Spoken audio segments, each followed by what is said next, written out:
Hello, hello, hello, everyone. Welcome back to the Disclosure Team YouTube channel. It's very good to be here. And without further ado, I'm just going to bring my guest straight in. I've been really looking forward to this conversation.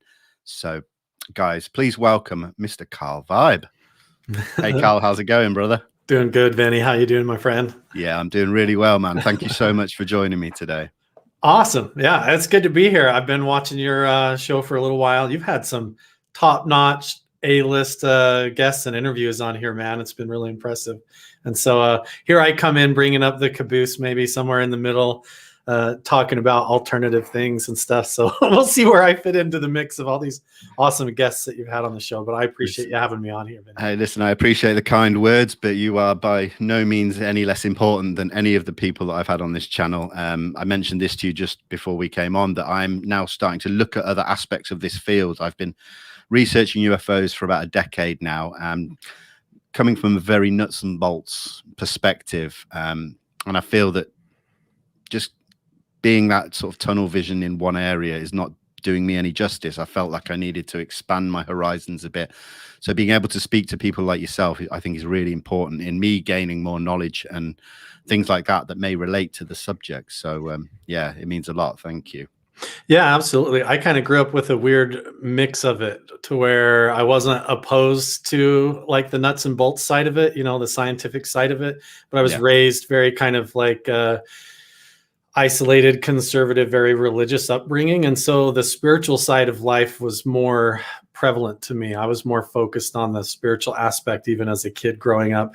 And the scientific stuff was more just kind of like, we'll explain that spiritually later. But all that's flipped on its head now that I've kind of left organized religion, trying to piece together how does the science and the nature of actual reality fit with the spiritual realm or the phenomenon and what's actually occurring or what has happened in my life. How do I put all this together into something that fits so that I can be sane and not feel like a crazy person?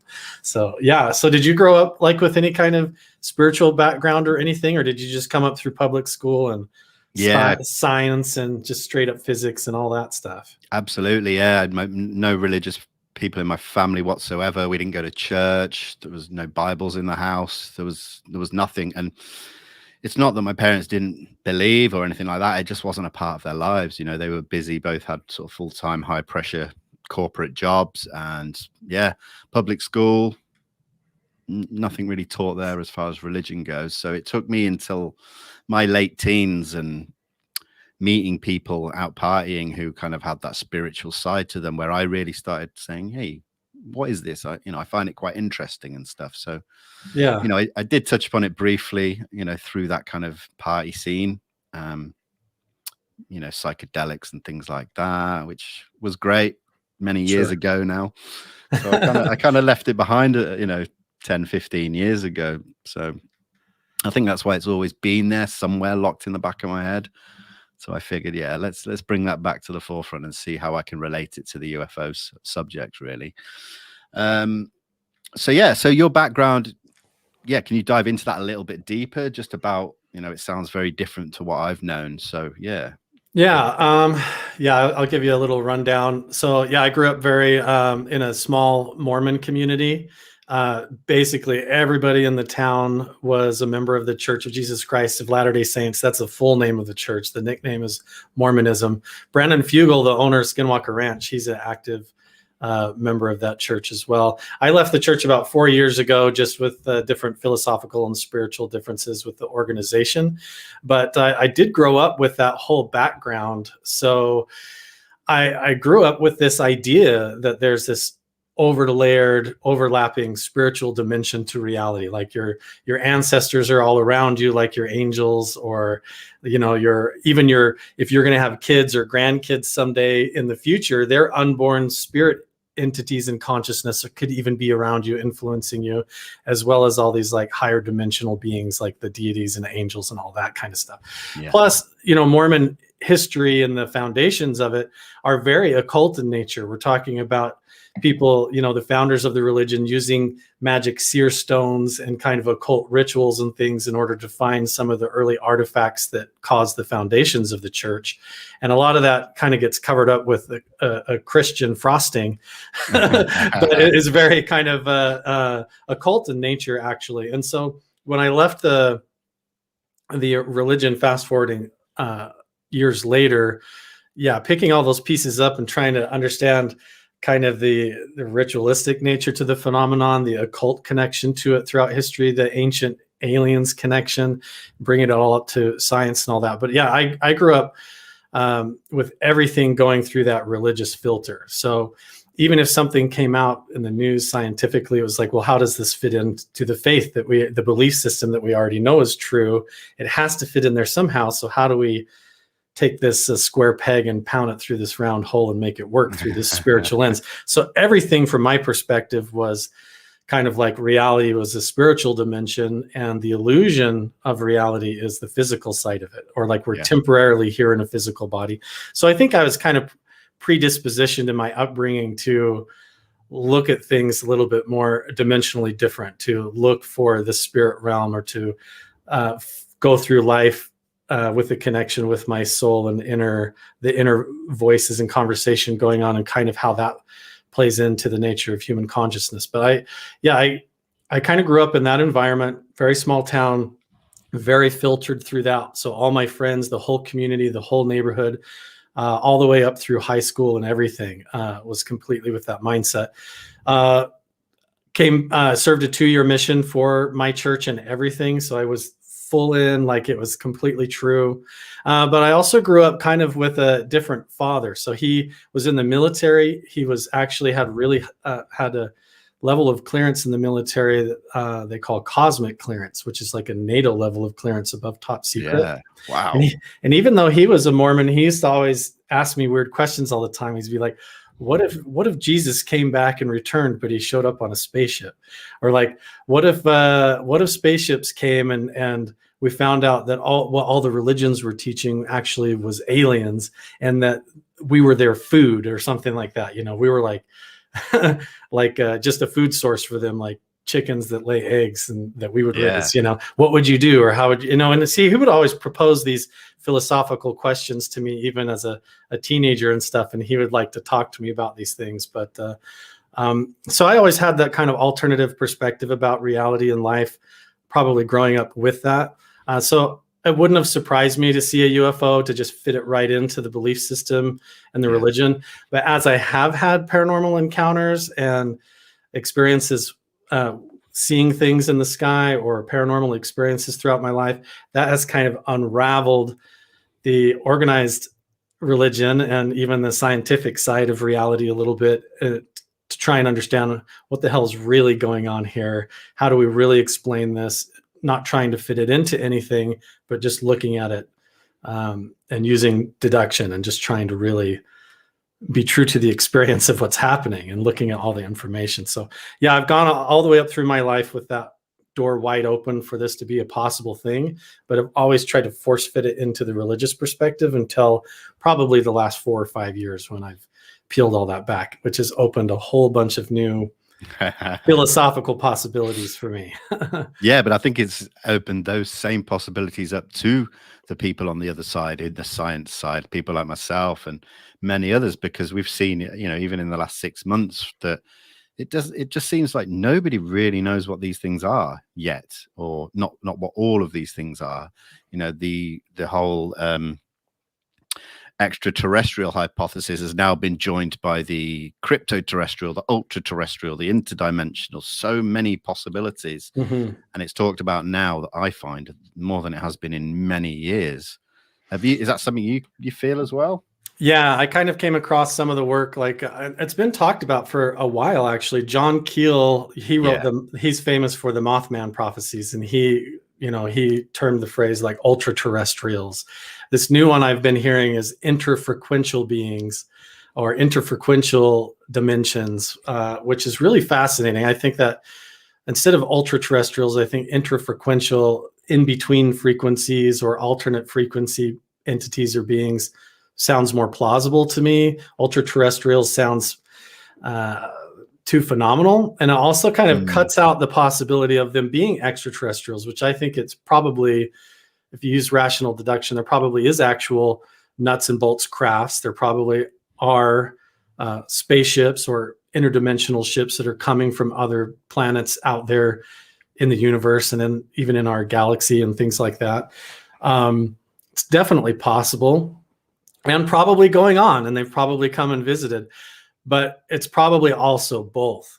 There's also energetic phenomenon going on with the nature of reality that I think is fundamental to the problem of just our basic understanding of the nature of reality. And I think that's why disclosure is such a problem. It's not just a matter of saying, hey, there's extraterrestrials that came here on a spaceship and they crashed out in the desert and we got one of their ships, and now we're reverse engineering it. It could be a lot more dynamic than that, because it could also incorporate these, what we consider through religion to be like spirit realms, or how do we account for ghosts in the afterlife, and how does that all fit into this? Because we're talking about just reality as it is, and whether it's extraterrestrials or other dimensional beings that exist inside the frequencies of our perceptions of physical reality, trying to just say, well, what we see is what we get and it has to fit within that paradigm, isn't the way to solve this problem. And I don't think you're going to solve it with that. It's going to require some alternative theories and philosophies and understanding the nature of reality completely different. It might even require us to forget the idea that nature is made of this concept of particles. And we might need to go back to this idea of it being an etheric field. Overcoming the problem of gravity doesn't make any sense unless you go back to this idea of there being an ether, or like Nikola Tesla talked about. So we're talking about disclosure upending also like Isaac Newton and Einstein's laws and quantum physics and quantum theories and everything coming unraveled, not just religion. Like imagine going to school and they're like, oh, you remember every textbook we wrote about the nature of photons and particles? Yeah, those aren't real. There's no such thing as a particle. Everything is just a gradient of electromagnetism and different disruptions of that in different waveforms. But it's very interesting to understand like how much of this, and if these are physical metal spaceships, how can we assume that they don't understand the nature of reality, so whether they would travel and use things that would appear to us, technology that would appear to us like magic, Yeah, absolutely. It's great. Good you say that about the physics and stuff. I saw a lecture by Eric Weinstein last night, and he was talking about the physics, and he was saying we might understand it one day if we get to our final physics, he called it, which is going beyond Newtonian physics and Einstein and that. And so it was good to see someone like that really realizing that we're only halfway there, or maybe not even that far there yet. Yeah, we've got so much to learn. Yeah, I think a lot of that's peeling back. We want to understand things through quantum physics and these quantum entanglement. And that requires, even the word quantum means to quantify or to count, which requires individual things that you can separate and count, like beans. You want to be able to count them. And we do that with everything as humans. And it's really a problem, because the truth is it's not really made of particles or beams. When you think of like a wave of light, we even call them a wave of light coming off the sun. If it's really simple when you think about it, but I think that physics in a lot of ways is kind of taught fundamentally wrong or incorrect or incomplete.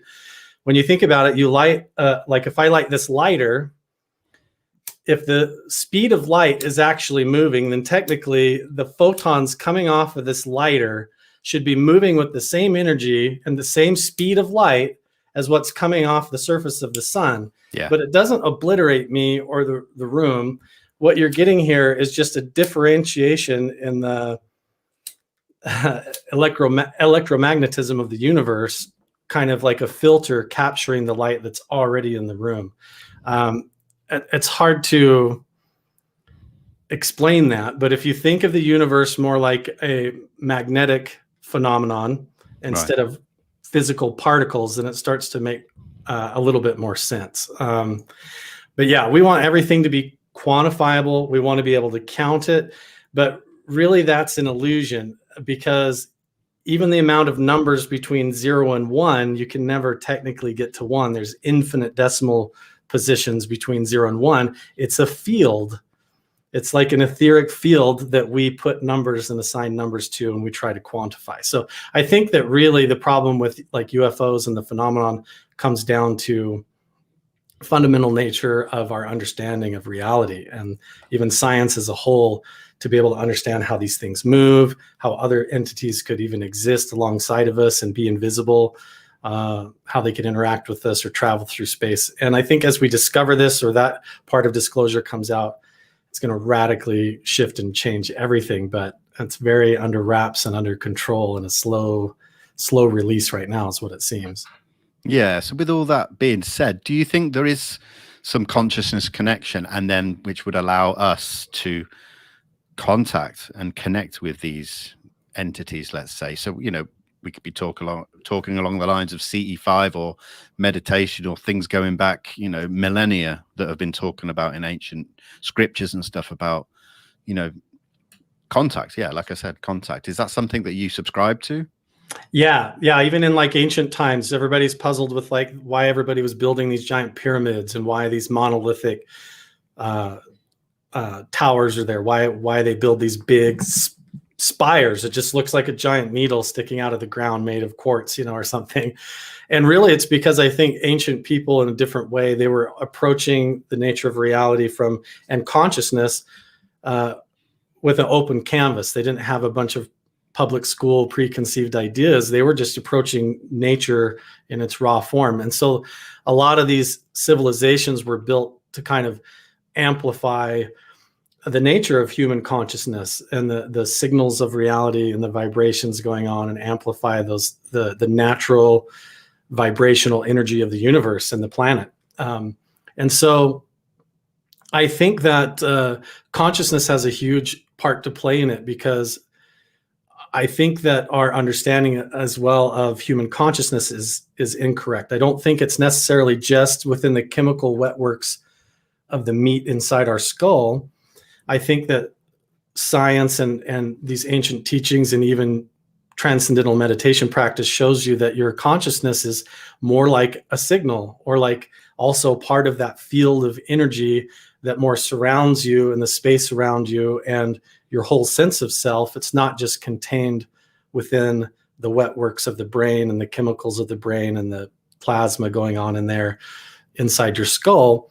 But consciousness is a field of awareness that is collective, and also surrounds you, and is connected to everything that you hear and everything that you see. It unifies you with that surrounded environment. So consciousness has a huge part to play in it, I think, because ultimately, when you see the phenomenon, if you were to see a UFO or have a paranormal encounter, that has to pass through the lenses and the filters of your own consciousness and interpretation anyways. So you can't separate that lens or perception or interpretation of what you're seeing. And if what you're witnessing and what appears to you is something that you can't understand or fathom, then maybe the phenomenon could even interface with your consciousness to try and utilize that, or like what happens with pareidolia, like when you look at a cloud and it looks like a rabbit or something like that, or you look at, texture on a wall and it suddenly looks like a face. Your subconscious can also project forms onto non-form realities and shapes, and give it meaning and give it an interpretive meaning. And I think that the phenomenon, if it is capable of interfacing and connecting with us as individuals, that it would use that sense of awareness, or interface with that sense of awareness, to try and communicate. If you didn't have the language to be able to talk to somebody else, typically if you landed on some foreign island with villagers and couldn't communicate with them, you would try to convey your emotion. You would try to use sign language. You would try to draw symbols in the dirt. And ultimately, if you were across vast distances, you would have to try and convey signals through emotions and telepathy and conscious connection. And I think advanced civilizations or alternative type of entities may just naturally already communicate that way. Yeah. We already speculate that in the animal kingdom, that like dolphins and other creatures use all sorts of different forms of communication, from sonar and different signals and beeps. And ultimately, we're just talking about different frequencies of communication. We have to fill up our lungs and cause a perturbation or like a wave in reality to try and communicate.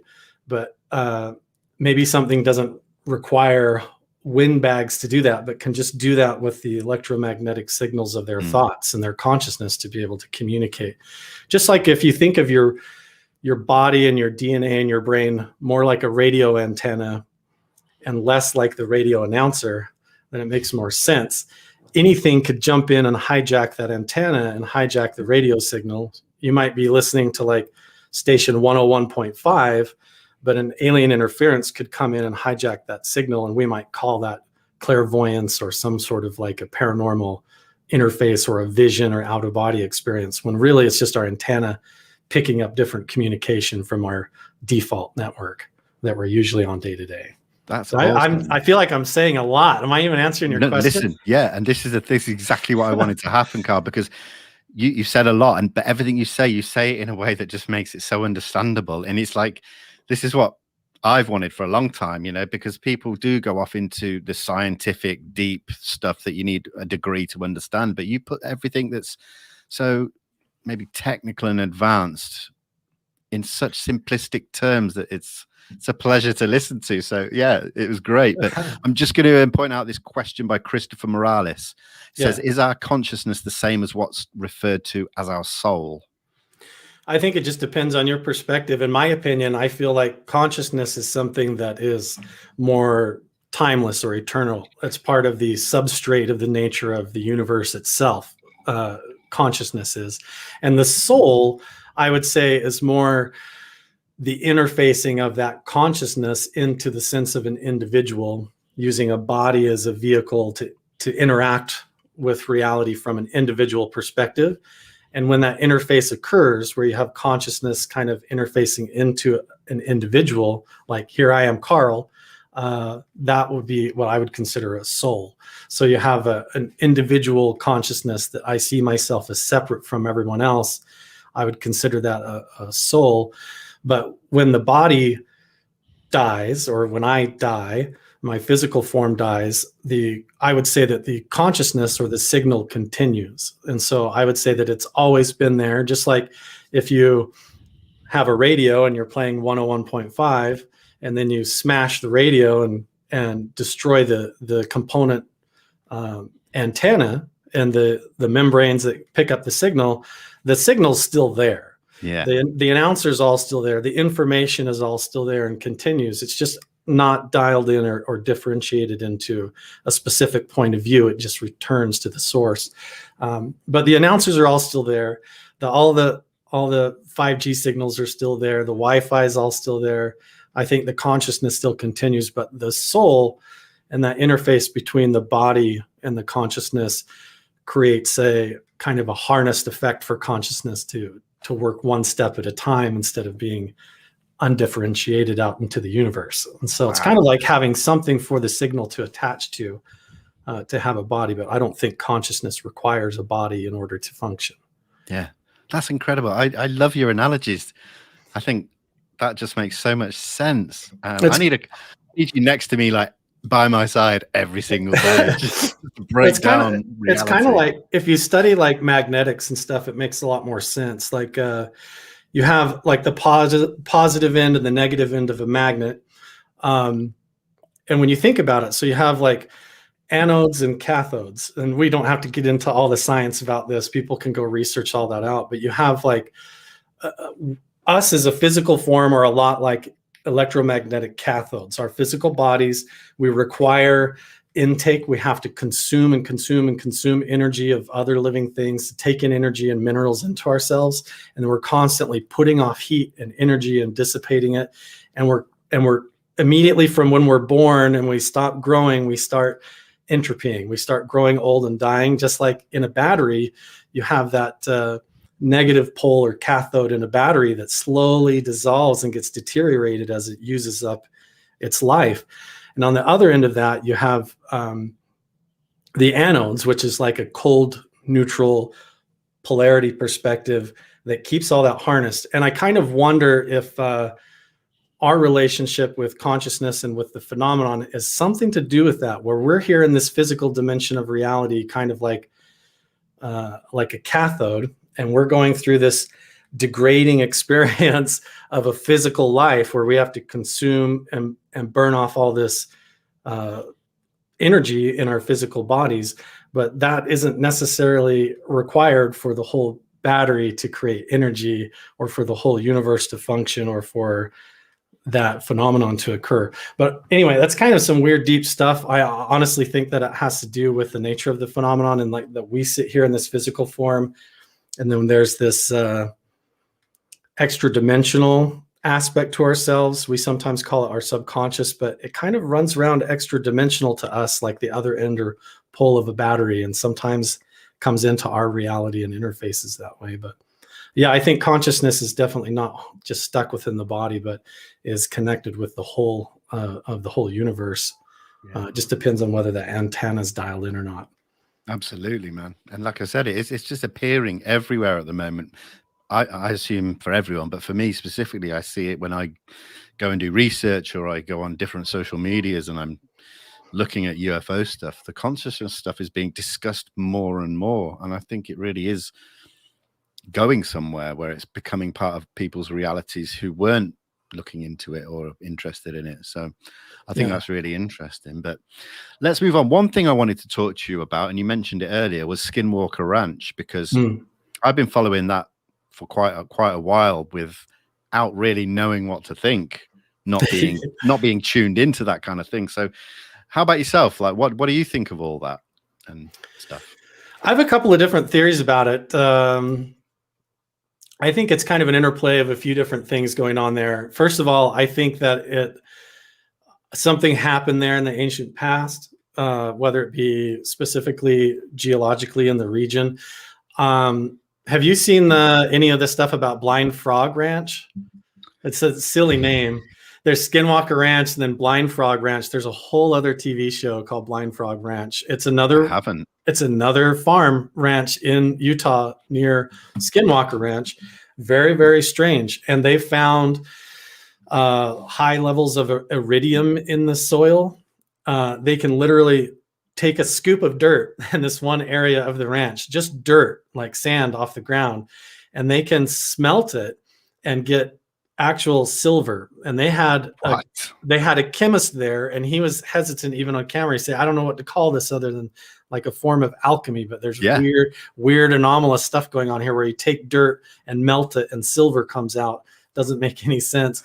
Is that in the Uinta Basin as well as Skinwalker? Yeah, it's in the same area. Yeah. Wow. But the only way you get iridium in the soil like that, especially that high levels of iridium, is if there was at some point in the ancient past a huge meteorite that hit the ground. So somewhere in the area, a big meteorite must have cracked the Uinta Basin there. And if there is giant fragments of a magnetic meteorite underground, that could cause some of it. When the Earth moves through the solar system at certain times and different alignments, according to astronomy, it could amplify some sort of natural signal from a meteorite underground, just like pulling any kind of or a big storm comes through, over some electromagnetic storm comes overhead, and this big not electromagnetic, but like an iron naturally occurring magnetic meteorite under the ground, or fragments spread underground, could create all sorts of anomalies. And I think it could be a couple of things. So for one, if you pass through a certain valley or walk through a geological area and there's like a storm going on, or electromagnetically there's a static charge build up in the air and a meteorite underground, well, our brains and our abilities to perceive reality completely run on the same types of energies and mechanisms. Like if you took a nap with your head on a big magnet, you're going to have crazy dreams or visions. They use helmets with magnets in them to try and create near-death experiences and different paranormal anomalies and stuff in scientific studies. And so I think you could walk through certain areas of Skinwalker Ranch or Blind Frog Ranch, and maybe where the meteorite is underground, or certain anomalies in the earth, or maybe some sort of a crystal. Maybe there's a pool of mercury swirling around in the earth, creating an electromagnetic field. So that could do a couple of things. First of all, it could literally create a rift in reality where there's portals that open and other entities can come through, or it creates an energetic area where beings that utilize that type of energy are able to amplify and manifest.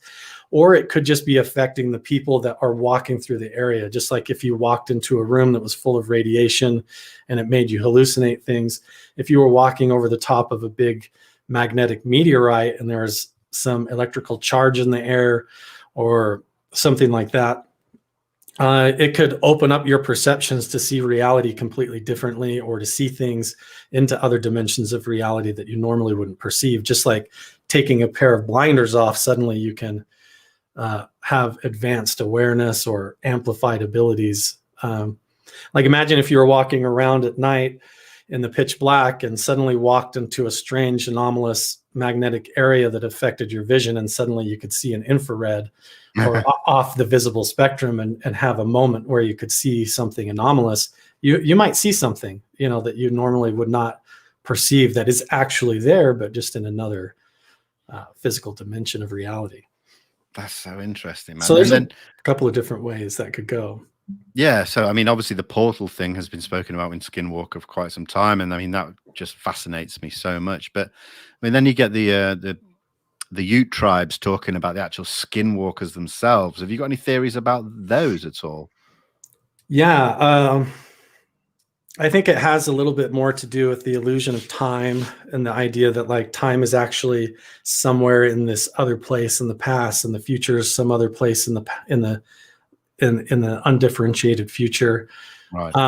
But I think, the ancient legends of all of that happened, there was so much negativity that occurred in that area, where the Ute Indians were going and kidnapping the other natives in the area and selling them off to slavery and torturing and murdering them. And then there was like a curse placed on the land, and a bunch of stuff. But I just wonder if a lot of like collective negative things occurred in a particular area, if somewhere in what we consider space-time, or what we consider the past, those are kind of still going on. Like imagine if you had like a cassette tape, and you just kept recording new songs over that old cassette tape over and over and over and over again. Yeah. The degradation over time, if you listened really close, you could hear some of the original songs still playing in the background that have just been rewritten. There's still a residue there. And so I wonder if there's just these little echoes in reality, distortions in reality, where we can get glimpses of the past or the future. And so maybe that, goes back to Skinwalker Ranch too. You might have some time slippage where they see some giant, strange, prehistoric looking wolf come up into the ranch and walk around. And, maybe it's something out of place in time that did exist and walk through that valley and hunt and migrate through the area back in prehistoric times. It's somehow slipped through into our awareness because of the time overlap, where it's just going and looking for rabbits or something and winds up in our timeline thousands of years out of place. And some of that could be layered. Yeah. Like 10,000-year-old dire wolves, when people were showing pictures of what they saw, like the Sherman family, they were apparently shown a load of pictures of wolves, and they picked out a dire wolf 10,000 years extinct or something. So that certainly makes sense. All sorts of weird mythological creatures and orbs and energetic things. And again, it could just be like, you see some crazy anomalous shadow figure or plasma form moving through the trees, and your own subconscious fills in the gaps. If you're hiking on a trail and you see some weird squiggly thing on the trail, a lot of times you jump and run away thinking it's a snake, and then you realize when you look at it, it's just a stick, But and so some of that could be going on. There could be an actual phenomenon occurring, and then the witnesses fill in the gaps and say that was a Bigfoot, when really it was just a shadow figure, an energetic kind of entity that emerged forward and then left. And then they just see it as a hairy ape man because your subconscious fears kick in, like a shadow. Absolutely. So, very then, of course, interesting. they get the obviously they get the UFO sightings, and that's a big thing that they've had for many years. They've even featured it on TV shows, documentaries, and stuff. So, do you think there's some relation there to this possibility of it's drawn to the area through electromagnetism or something like that, or do you think it all relates to that sort of same thing? Yeah, it's probably just the legends of the area, the conscious expectations of people in the area. You could probably pick, if it's not like an actual geological thing to do with the Uinta Basin or something like that, you could probably pick any area. You could pick my backyard or any kind of farmer's field. And if you had enough people around energetically, meditating and changing their perceptions and altering their states of consciousness and spending time out there, even just the energy of that type of interaction, just like occult rituals in the ancient past or esoteric rituals and things, could definitely be some kind of an attractant that draws the phenomenon, almost like chumming for sharks. One thing that I do want to caution when it comes to this idea of I've talked about this before, but I haven't really given the warnings too much. If you are going to do like meditation or some kind of reverse remote viewing to try and make contact with any kind of phenomenal entities, this is the caution that I would give there. And this is from personal experience, I'll say that usually, even if you're in Las Vegas or New York and you're in a big bustling city and there's a lot going on, and you start basically opening yourself up to talk to anybody and everybody, who are the first kind of people that are usually going to rush up to you? That usually not the most stable, sane people. Usually they're very needy people or homeless people or mentally distressed people who have different types of needs or concerns, and they're not necessarily a good representation of the whole population. Usually the people that are very sane and have their life together are busy doing things and moving on, and they're not even going to pay any attention to you, and they move right along. So if you get started doing some sort of transcendental meditation or reverse remote viewing, or like the stuff that Stephen Greer does to try and attract these things where you're basically praying and opening your heart to try and draw them to you, I mean, you got to stop and use some common sense and some deductive reasoning. Even in this life, the things that the people and that run up to you first, excited to talk to you, are not necessarily the safest, not necessarily have your best intentions in mind. That doesn't mean that that you should be afraid or anything like that. But I would definitely say, use caution and be observant and selective about your approach to it. Don't just open your life and consciousness up to anything to come and hang out with you. You prefaced that with "from personal experience." Do you care to expand on that at all? I've trying to sort all this out. I've done a lot of different meditation approaches and methods. When I say meditation, a lot of people just make an assumption of what that is, where you're basically, sitting still in the lotus position, and you're basically zoning out and just trying not to think, trying to be at peace and trying to achieve Zen. But some of the meditation methods that I use are more proactive or involved. They're engaged with the subconscious. And so, for example, an example would be, let's say, I'm really stressed out about work. And I know that this is not a good emotion for me. So what I'll do is I'll go sit and meditate. And instead of just trying to get rid of these anomalous feelings that I'm having, I actually visualize that I'm going to a specific imaginary place that I have thought up and made up in my own mind, like an imaginary dreamscape or a realm. And I'll go into a room, and there's a box in there that has these special abilities that I have given it. And I will put my problems figuratively and imaginatively inside this box, and it will solve the problems for me. And then when it feels better, I'll come back and open it, and the solutions are there for me. So it's like a mindfulness meditation in order to help me deal with problems and within my own self instead of just out in the physical world.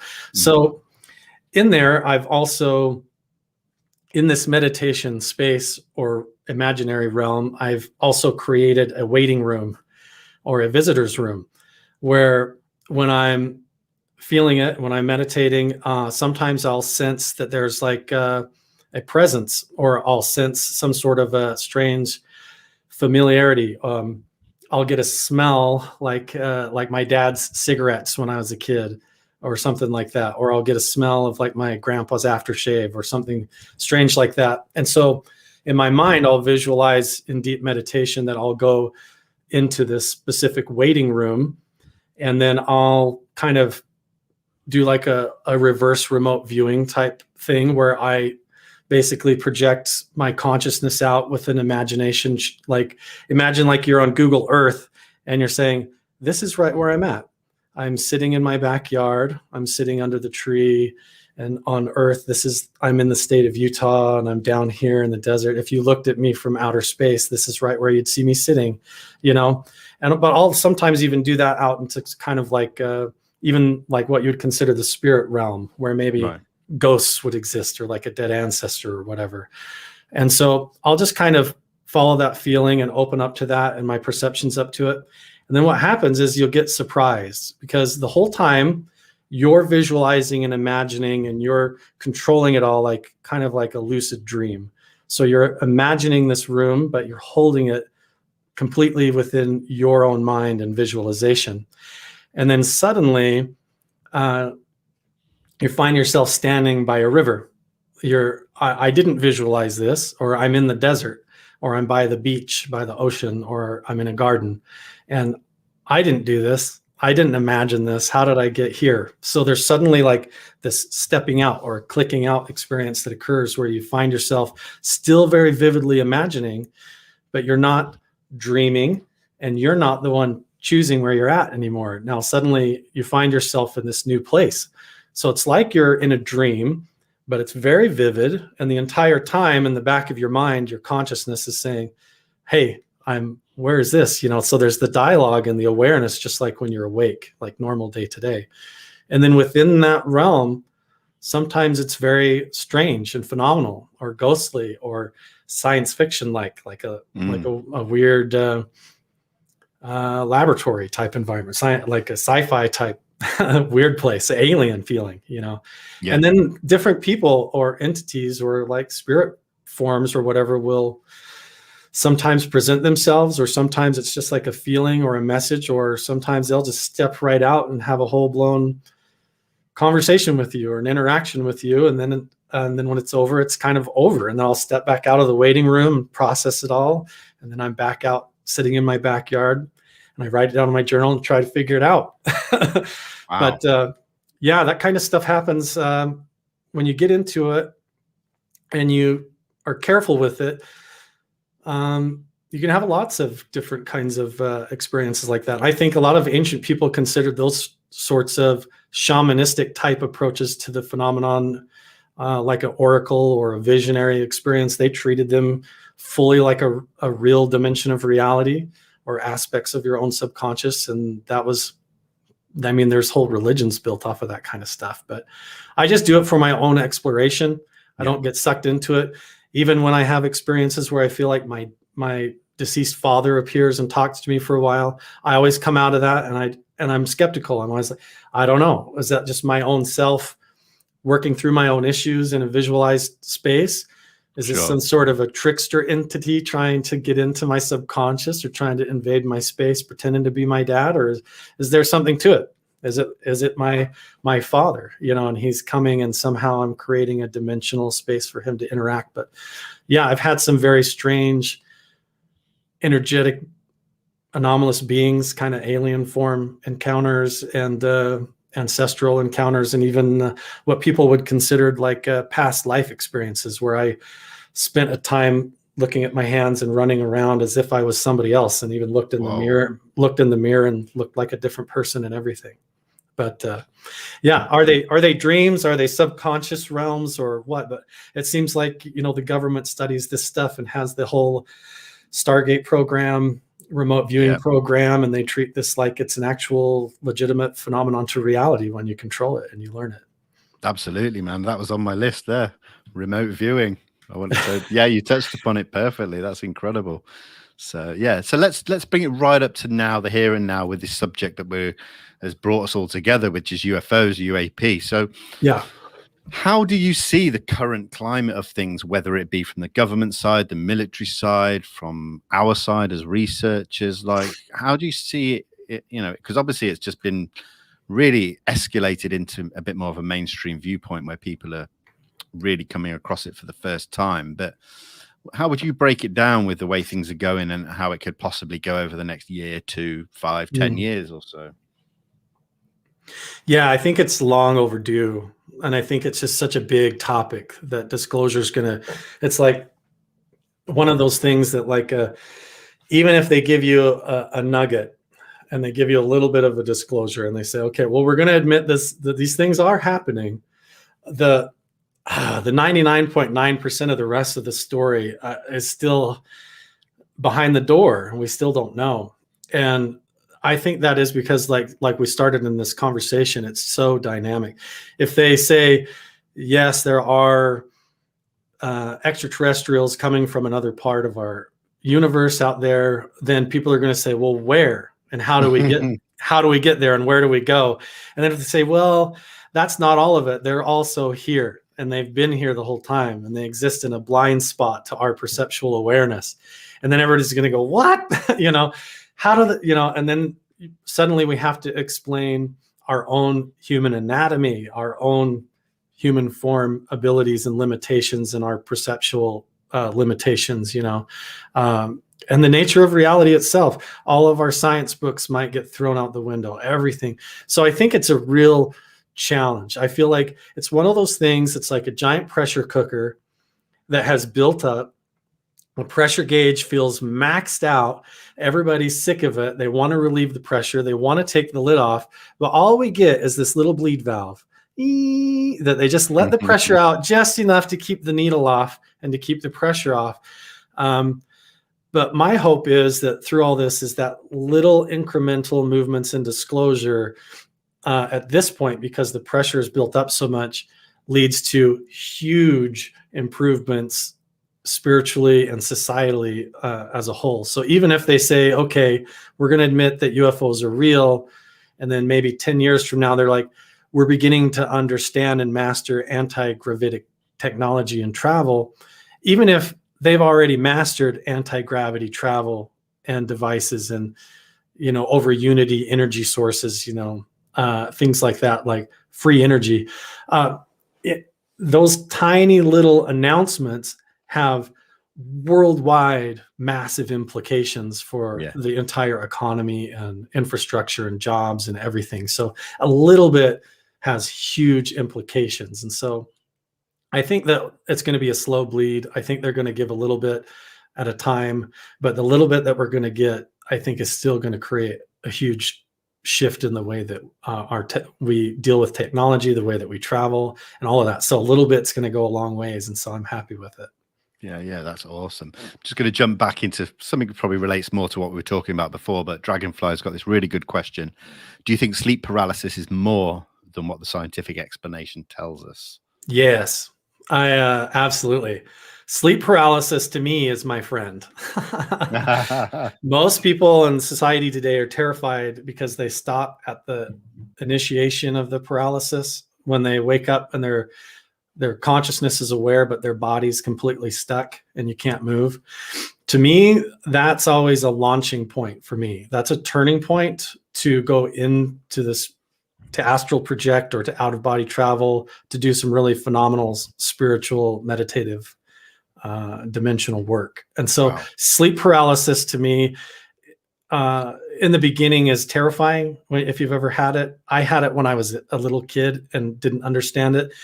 But at the same time, I've come to kind of sit with my demons in the shadows and the scary things in the dark and realize my relationship with them.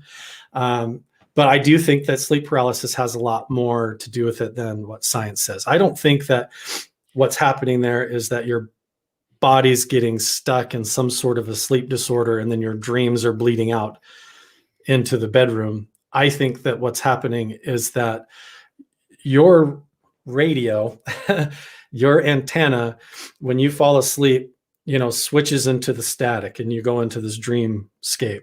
And sometimes you can click into a different frequency of perception and actually have that experience of like if you were dead, and step out of your body and go around like a ghost, but you're not actually dead. And there are entities there. There is a reality there. There is something to that. That is a real thing. If you're interested in it, I highly recommend reading books by Bob Monroe and studying stuff at the Monroe Institute. Again, we're getting back to the Gateway Institute, the Gateway program, remote viewing, the Stargate program, Inga Swan, and the psychic research that the government did and all of that. But they initiate levels of sleep paralysis. And that's what you're doing kind of in meditation practice too. You're not laying down and going to bed and paralyzing yourself and stepping out of your body. You're sitting in a chair or laying down in the daytime and entering altered states of consciousness. And it's not that much different. But I think there's a nightmarish aspect to sleep paralysis that people are terrified of because it feels out of their control. Yeah. It's not something they're doing intentionally. But I would highly recommend anybody struggling with sleep paralysis to read William Buhlman's books. He treats it literally like it's a launching pad. If you wake up and realize your body's paralyzed, it's like, that's a good thing because you're about to like do some amazing stuff if you practice. Like if you learn how to control your mind, just like a lucid dreamer, you can take those opportunities and really do some amazing things. Like you want to talk about remote viewing, talk about bilocation remote viewing, where it feels like you're literally standing there looking around, like you're literally there. You can feel it. You're almost like feel the rain. You can smell it, like you're literally there. And was that stuff that was done with the government tests and stuff? Like we're probably going back to the 70s in that, aren't we, when talking about that kind of thing? Yeah. It's like goes back to this time during the Cold War when they realized that the Russians were doing a lot of psychic research. They found out Russians were trying to use their mind and consciousness to give people heart attacks and to strangle people, to do assassinations, And so the government set up this whole team based on Hal Puthoff and some of the Stanford Research Institute. They got together and were already doing consciousness studies, but they had a guy there that was named Ingo Swan, and he was doing some crazy stuff where he would meditate and he could move pressure sensors inside of vacuum chambers at military installations when they were waiting for him to do it. So he had actual like telepathic type results that they measured and recorded there. So then the CIA and the government descended on Stanford Research Institute, and they, for like 20 years, had a whole government program where for counterterrorism, for finding missing people, finding, broken arrows, missing nuclear weapons, all kinds of stuff. They used remote viewing and psychic research in order to do that. So there's definitely something to it. That's awesome. So listen, with your everyday, obviously you're really big on social medias and YouTube yourself and that. Do you still find time to look into things and research further into different areas of the things you've talked about today or anything else? Are you still into that kind of thing? Yeah, I follow it. I think my time working online full time doing YouTube and stuff provides a big opportunity for me because I have a lot more time to set my schedule. I can actually work kind of hard for like 3-4 days and then maybe take a week off. So this whole topic is something that is like my real passion. I have my YouTube channel that I do for like family entertainment and fun, that I do for a living and goof around to not take life too serious, but it provides the life for me to be able to really do what I love to do, which is study the nature of reality and consciousness and these mysteries, and to not be afraid of them. That's the thing, is I think I grew up because of the religion, kind of scared of like demons, afraid of the devil, afraid of like going to hell and punishment and things like that. And now my relationship with all that shadow work and all the scary stuff, or aliens or extraterrestrials, is completely changed. And now I feel like more like an explorer of consciousness and the mysteries and stuff. I enjoy it, like a pioneer of it. It's fun to me to go on adventures.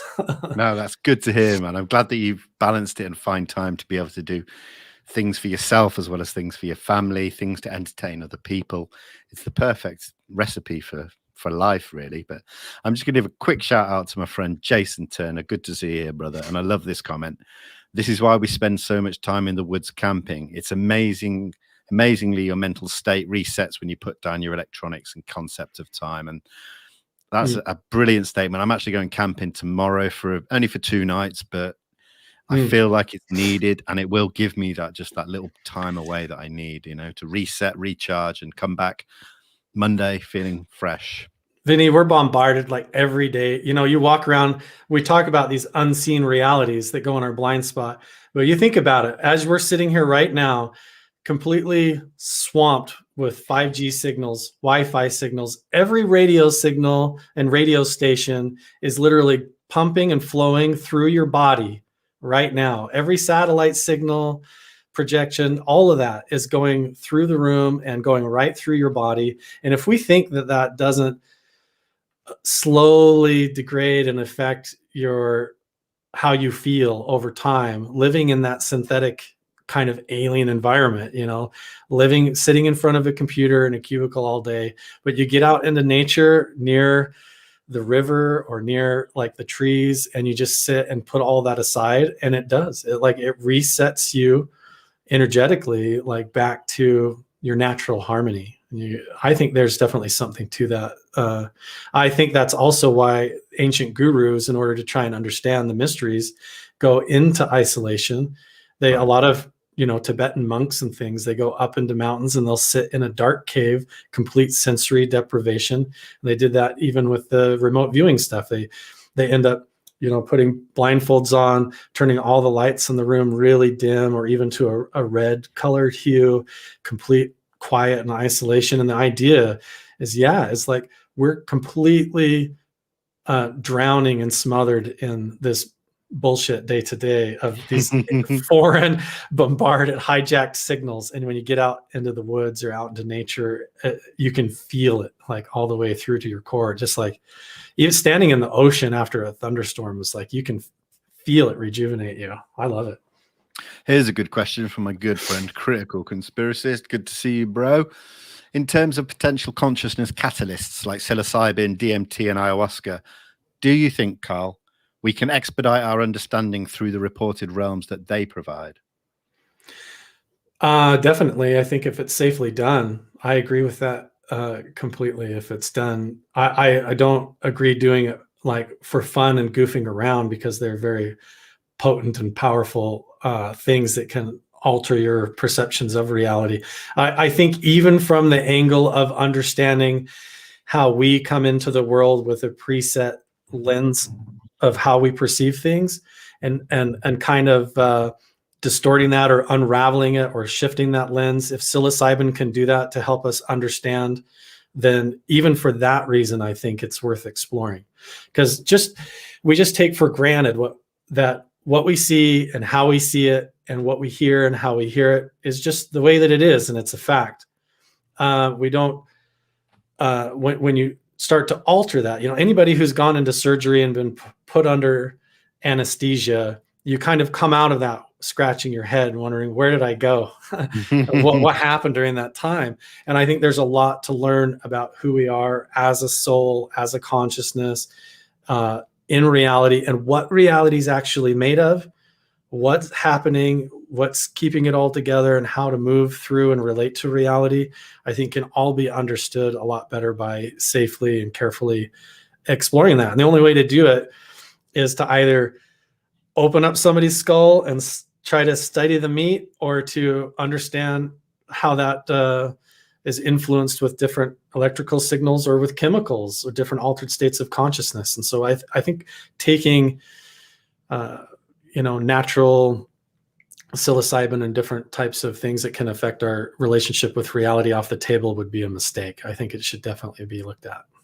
Not played with, but it should definitely looked at. Yeah, absolutely. I agree. Yeah, it's not something just to jump in like expecting a bit of fun. It's serious. I'm the kind of guy who, like, I'm blown away that we have entire rooms in our houses devoted to going to sleep at night.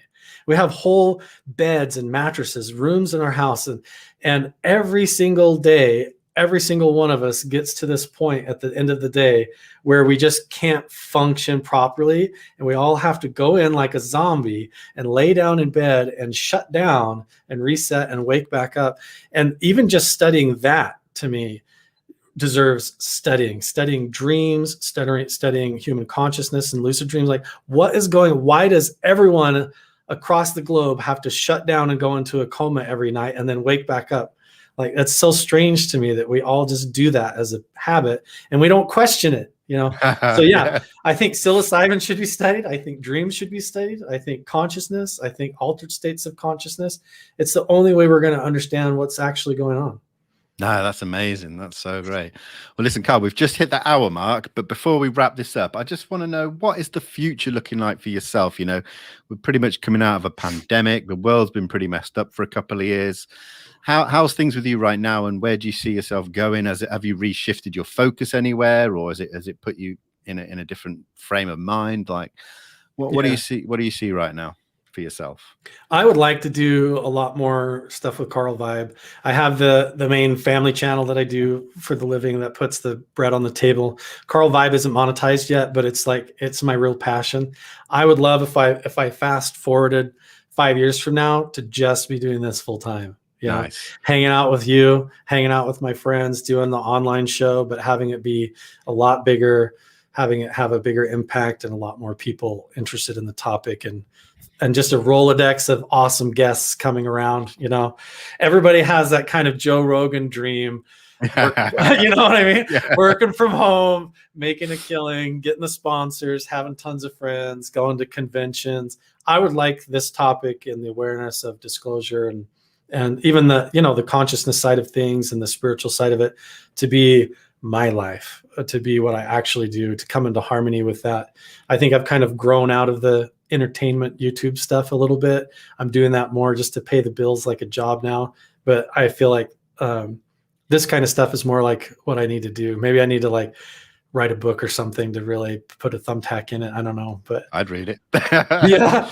But I don't know. I like making videos. And so whenever I sit down to write, I'm like, I'll just turn the camera on and just get it out. It's so much easier. No, absolutely. I feel you totally, man. But yeah. I mean, I've been following you for quite some time now, and I always enjoy coming across, whether it be your stories or your posts, because they have that calming effect. They have that, this guy is in a good place. He makes other people feel good. And I just love that vibe. So for anyone watching this video that always expects me to be talking about nuts and bolts UFOs, like, I was going to say sorry, but I'm not sorry, because I'm just trying to explore this whole thing as much as the next person. I'm just so happen to be doing it on a platform that other people watch. So I think it's just going to be a continuing learning curve for myself, and I think a lot of other people as well that I speak to, that I see across all different networks, social networks and stuff. So yeah.